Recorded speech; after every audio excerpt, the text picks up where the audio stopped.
In the digital age, data plays a huge role in our everyday lives.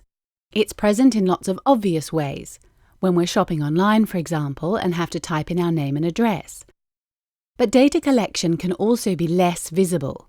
Take data brokers, for example. You've probably never heard of them, but these businesses specialize in creating in-depth profiles of individuals for advertisers. A single profile might draw on up to 1,500 data points.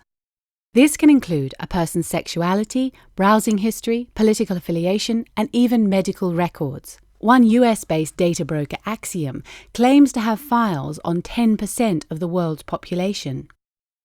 It's not just businesses, of course. In 2013, Edward Snowden uncovered a vast regime of mass government surveillance programs, opening a global conversation which is still unfolding today. In this video, we'll take a closer look at this debate, focusing on the related but distinct concepts of privacy and data protection.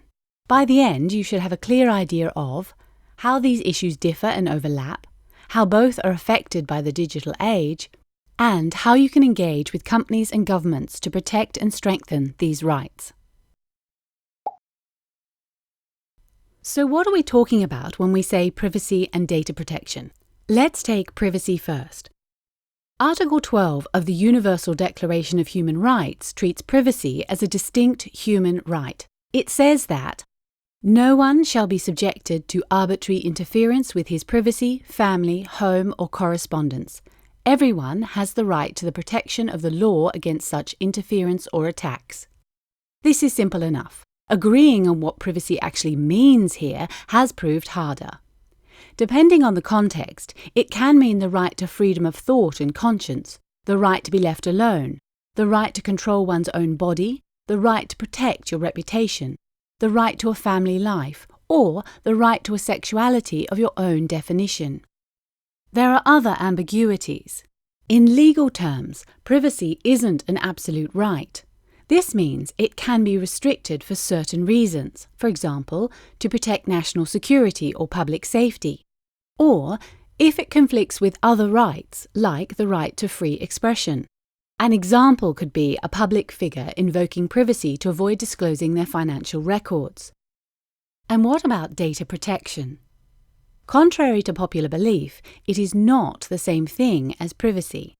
Privacy is a broad concept, referring to the conditions which enable a basic foundation of human dignity and autonomy. Data protection is more specific. It's concerned with the ways third parties handle the information they hold about us, how it is collected, processed, shared, stored, and used. In other words, privacy is the big picture, and data protection is one corner of it. Like privacy, data protection is also subject to limits. For example, when a warrant is obtained allowing law enforcement to access the phone records of a suspect. And while data protection is in some ways more clearly defined than privacy, how it is applied legally can still vary greatly depending on which country you're in. The digital age has created new ways to collect, access, analyze, and use data, often across multiple borders and jurisdictions. Unsurprisingly, this poses challenges for human rights. One challenge relates to the way companies use our data. The Internet's business model depends on people sharing their personal data in exchange for access to content, services, and social media platforms. While you might not pay anything upfront to go on Facebook, they still make money from you by selling your personal information to advertisers. By clicking Agree to Terms of Service, users technically consent to this model. But in practice, virtually no one actually reads them. This is a problem because no one knows what they're really signing up to, which creates opportunities for misuse. Another challenge relates to the collection of personal data by governments. Technological developments now enable governments to monitor our conversations, transactions, and the locations we visit. In some countries, including Russia, Brazil, Australia, and South Korea, companies are legally required to store this data locally for long periods of time, making it easier for governments to get information on their citizens. These measures are often introduced in the name of fighting cybercrime and terrorism. But without adequate protections, this data can easily be abused to target dissidents and activists. undermining freedom of expression and the rights to association and assembly.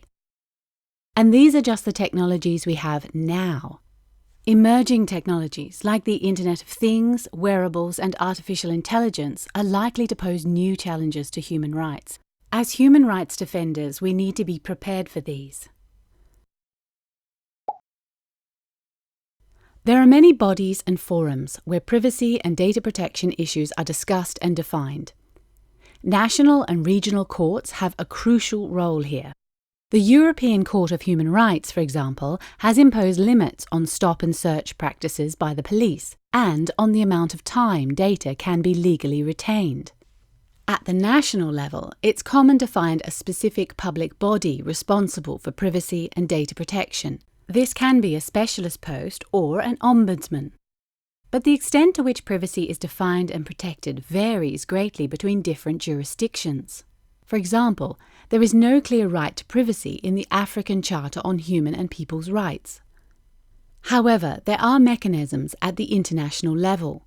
Following a UN resolution on the right to privacy in the digital age, the Human Rights Council has established a new special rapporteur for privacy, and various Internet policy forums like the Internet Governance Forum, the Council of Europe, the Organisation for Economic Cooperation and Development, and conferences like HOPE and Sci-Fi also contribute to shaping the scope of privacy in the digital age.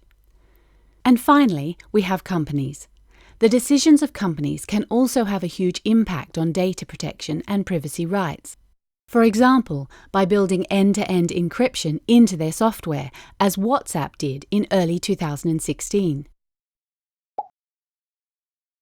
Let's look at two examples of privacy and data protection in the real world.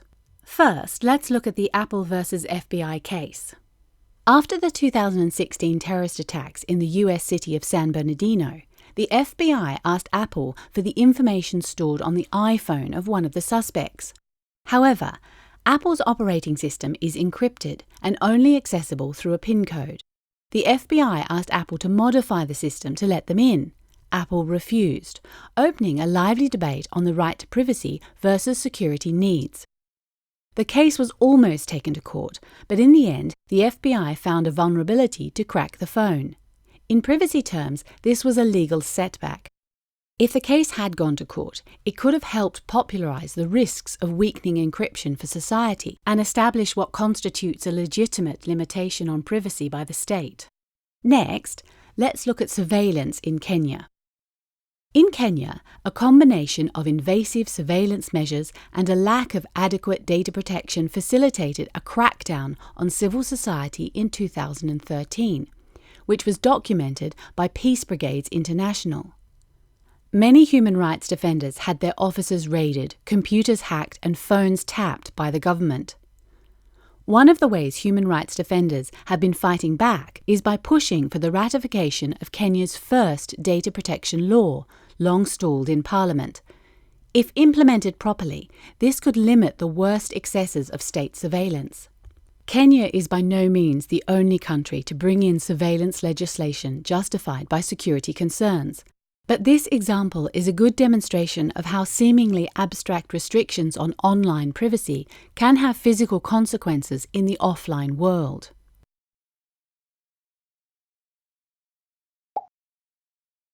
So what can human rights defenders do to protect and strengthen privacy and data protection? An easy first step is taking digital security measures yourself. This can be as simple as using encryption and anonymity tools and encouraging your friends to do the same. Human rights defenders can also advocate for alternative digital business models, which aren't based on the extraction and sale of data. Economic pressure on the existing model is already growing. For example, over the last few years, the number of users using adblock software globally has exploded. There is evidence that this is already pushing companies to less invasive advertising practices. Engagement in debates at the national and regional level is, of course, crucial. Where privacy protections are weak, human rights defenders need to actively advocate for stronger ones.